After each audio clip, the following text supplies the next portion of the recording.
Bueno, Bueno, muchas gracias. Gracias por la invitación a este espacio de bueno, conversación. un gusto muy, muy grande hablar con vos y bueno, haber visto este fragmento que es el tráiler que se puede ver en YouTube y la verdad que te da muchas ganas de ver el documental. Bueno, ¿cómo fue para vos hacer este documental? Bueno, fue una inmersión así prolongada a una familia. Está filmado en la ciudad de Neuquén, con una familia gitana que se instala acá hace unos 40 años atrás, que vienen del norte, que se instala prácticamente casi toda la familia, digamos, los hermanos y las hermanas que tienen hoy unos 70 años, buscando otra vida, ¿no? Buscando nuevos rumbos en un marco de una comunidad nómade, pero que cuando llegan a la zona, por las leyes que imperaban en este territorio y en buena parte del territorio nacional, les obligaba a cambiar, digamos, la práctica nómade y a asentarse, ¿no? Esto implicó construir sus viviendas y tener un vínculo más continuo con el Estado, tanto a nivel provincial como a nivel nacional, y que eso implicó también, con el correr de los años, la obligatoriedad, por ejemplo, de lo que vos planteás, digamos, respecto a cómo se puede pensar la experiencia educativa de estos chicos y chicas que ingresan en el sistema educativo, porque, bueno, cada vez más la concurrencia de niños y niñas gitanos a las escuelas es más obligatoria, ¿no? En el Ujú. caso de Karina, puntualmente, es una de las protagonistas. Un poco la película gira en torno a esa historia, pero esa historia sirve para pensar cómo resuena en estas otras historias de la familia. Es una película coral, son 3 generaciones de mujeres gitanas, en donde uno va entendiendo un poco. Karina en particular, ella estudia en la universidad, es la primera gitana abogada del país, es decir, que termina sus estudios universitarios, la única que termina estudios universitarios, la primera, y esto, digo, para entenderlo como un hecho, que en sí me pareció muy interesante indagar porque de dónde venía esa condición como extraordinaria, ¿no? De este hecho que es simbólico, que es material, que atraviesa Karina, de estudiar en la universidad. Bueno, acercarme un poco, primero fue este acercamiento a la familia con esta idea de rastrear un poco cómo había sido ese proceso, pero eso me llevó a trabajar con la familia, digamos, a entender que fue una familia entera la que transita, y para eso entender cuáles son esos puntos de resistencia, de dificultad, digamos, cuáles son los lugares de anclaje, ¿no? ¿Qué significa eso que dice Carlos? Carlos es el padre de Karina, la voz del hombre que uno escucha en ese tráiler, donde él dice otra vida, ¿no? Mezclar a otra vida. Esa perspectiva de otra vida, nuestra vida es otra vida desde otra perspectiva, ¿no? Nosotros creemos que la vida que tenemos es la vida que debería, o a veces tenemos esa presunción, y nos encontramos que desde la perspectiva de una comunidad gitana, nuestra vida es otra vida. Entonces Claro. ese es un proceso que creo que atraviesa la película, y creo que los espectadores también la atraviesan, que es de descentrarse un poco, ¿no? De pensar que desde otros zapatos se mira distinto, y entender Mm. por qué se mira distinto, más allá de que uno pueda después hacer las propias valoraciones y hacer los propios juicios, entender que son posiciones muy relativas las que uno tiene, ¿no? Relativa a la propia educación, relativa a la propia crianza, relativa a la propia cultura, que más allá de que somos una cultura mayoritaria, hay otras culturas que piensan distinto, que lo han vivido distinto, que por tanto aparecen otros conflictos. Claro, y justamente, ¿no? ¿Cómo fue para vos como documentalista esto que vos decís, ponerme en sus propios zapatos? Porque hay prejuicios, ¿no? Por ejemplo, con respecto a las y los gitanos, ¿no? Que son los que venden autos, que si te leen la mano te roban, ¿no? Como eso es algo que gira, que está en nuestro universo, ¿no? Sí. Simbólico. em, ¿vos estabas también atravesada por eso? ¿Y cómo fue ese proceso de construir eso?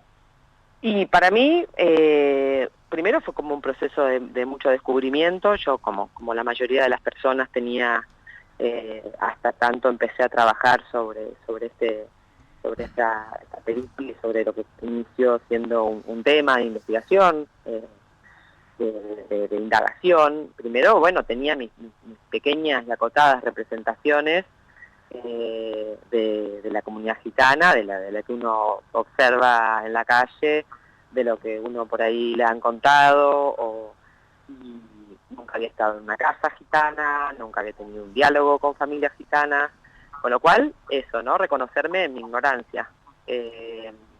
Y progresivamente, en esos diálogos que se van dando, que se fueron dando mucho tiempo antes del rodaje.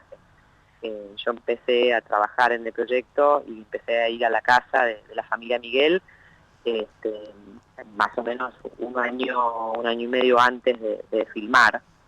Entonces eso fue una construcción también de confianza, de entender de dónde yo quería contar, de ir conociendo, ¿no? Progresivamente. Entonces uno va poniendo en cuestión, ¿no? Independientemente de que yo no ni quería hacer un documental, digo, yo no soy gitana, no estoy en un proceso de digamos que es distinto, ¿no? Si vos sos parte de un colectivo y te das cuenta que hay situaciones o de violencia, o de opresión, o de sumisión, y decís, bueno, yo quiero visibilizar, bueno, yo no soy gitana, soy una mujer criolla, con mi propia historia, y que lo que sí operó fue una empatía también, una identificación, de que en el fondo, no tan en el fondo, ¿no? Somos todas personas que queremos estar bien, que queremos transitar la vida lo mejor posible, que tenemos desafíos, que tenemos mandatos, que tenemos luchas. Entonces, en esa condición como de igualdad profunda que tenemos, me acerqué desde ahí, creo que fui muy bien recibida, creo que hubo mucha apertura, y bueno, se abrieron, ¿no? Se abrieron a compartir esas mujeres principalmente su mirada, su Florencia, sentir.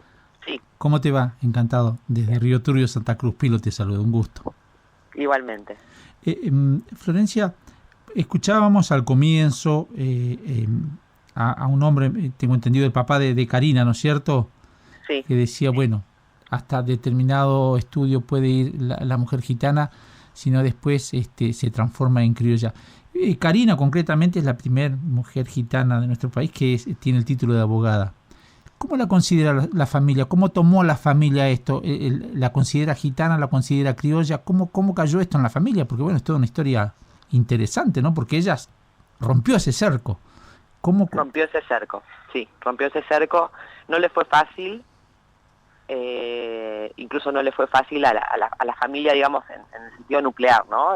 Claro. Del primer cordón de la familia, ¿no? Madre, padre y hermanas. Y no fue sencillo, un poco ella lo va contando y uno lo va suponiendo también en la medida que va encontrando cuál es la experiencia de su tía, que es otra de las protagonistas, que también tuvo esa expectativa, que ella no pudo llevarlo adelante, se llama Perla. También la generación siguiente, uno va construyendo una idea de la complejidad que tiene que haber significado hace 25 años atrás haber decidido estudiar en la universidad, ¿no?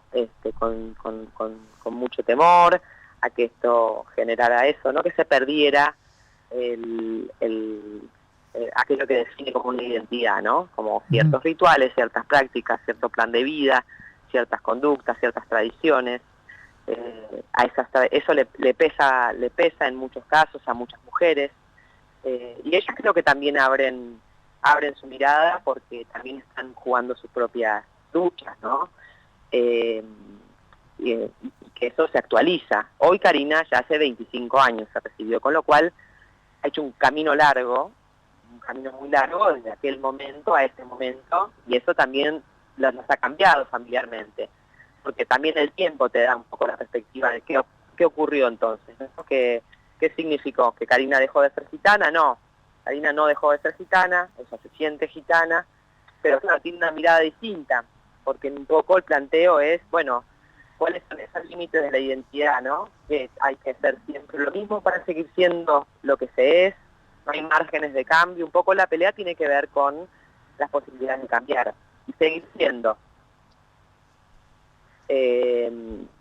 Pero se entiende también, creo que en la película uno va viviendo de alguna manera esa tensión de pensar, bueno, es un colectivo, es una comunidad, para una comunidad no es fácil subsistir dentro de comunidades mayoritarias o sociedades mayoritarias, hegemónicas, y bueno, para el colectivo gitano, para la comunidad gitana, no le es fácil, ¿no? Mantenerse. Entonces, bueno, a veces refuerzan mucho esos límites. Pero bueno, vienen las generaciones, se les filtran los cambios, digo, por la ventana, ¿no? No es que viven como vivían hace 50 años, porque lo dicen las mujeres, lo van diciendo a lo largo de la película, bueno, cómo era ser mujer, o cómo era ser un adolescente hace 30, 40 años atrás. Y ellas lo identifican, era mucho más rígido, era mucho más difícil. Hoy es una sociedad que todas tienen celular, todas se conectan con redes sociales, esas cosas impactan en todas las comunidades. Entonces, ha ido mutando, y creo que hoy creo que también, a pesar del temor que debe suscitar, pensar que las cosas cambien demasiado, más para las generaciones más grandes, ¿no? Ven que hay ahí, bueno, algo también positivo, ¿no? Pero no está, sí. no está en proceso. Bien. Florencia, ¿cómo estás? Andrea te saluda de Comodoro Rivadavia. ¿Qué tal, Andrea? Un gusto. Sabés que te escuchaba atentamente, ¿no? Y digo, por ahí esta comunidad, los gitanos, los cíngaros, ¿no? Esta comunidad carga por ahí con esto, ¿no? De los estigmas, de los preconceptos, ¿no? Que se ha ido cargando a lo largo de la historia.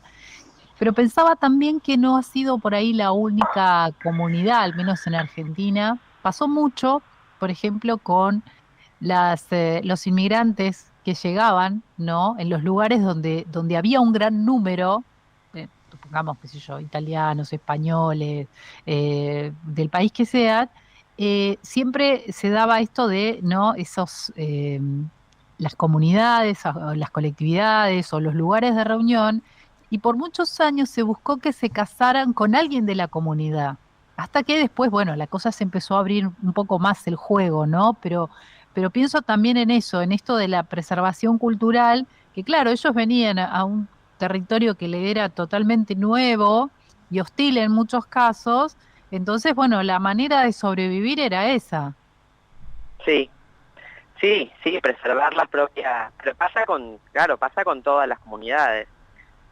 Pasa con las comunidades ortodoxas, que buscan, digamos, la continuidad a través de que las siguientes generaciones mantengan en la lógica de qué vínculos construyen, con quién, de preservar eso, ¿no? De, bueno, un gitano que se case con una gitana, y en todo caso, si no, un gitano se casa con una criolla, pero la criolla tiene más facilidad, digamos, desde su perspectiva, para adaptarse a la cultura y a las reglas gitanas, que un varón.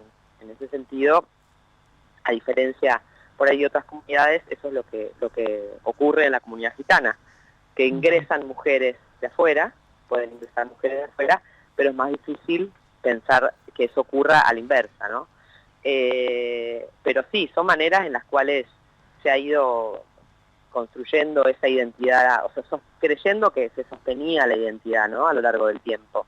Un poco Karina pone en desafío, o sea, desafía ese planteo, y plantea algo interesante, que dice, bueno, hay que revisar que la genética, ella lo dice en un momento, y que la genética también lo pone la mujer, en relación, por ejemplo, con los hijos.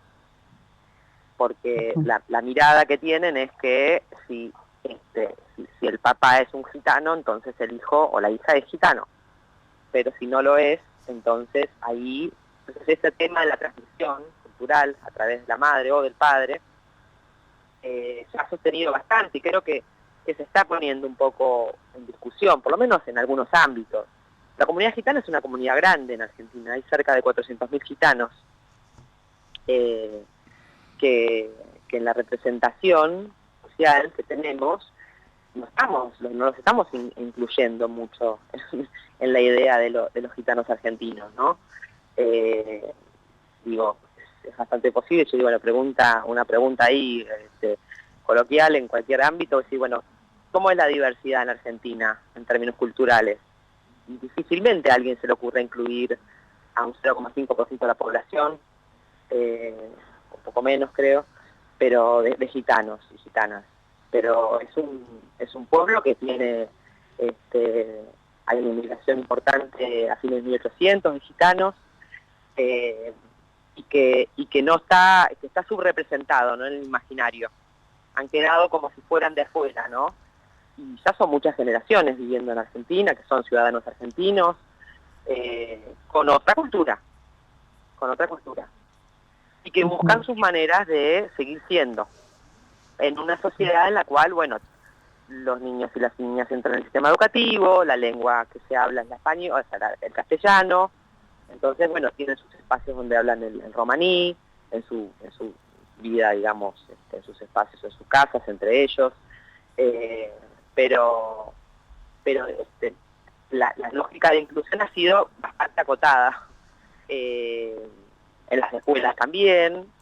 Acá en Neuquén hay escuelas donde tienen, hay escuelas donde hay mucha población gitana, y también no hay tanto saber sobre su cultura, con lo cual, a diferencia por ahí de lo que pasa con la comunidad mapuche, que hoy hay mucho más trabajo de formación incluso de los docentes, los profesores, las profesoras, que entonces un diálogo se puede establecer distinto, incluso en un proceso educativo.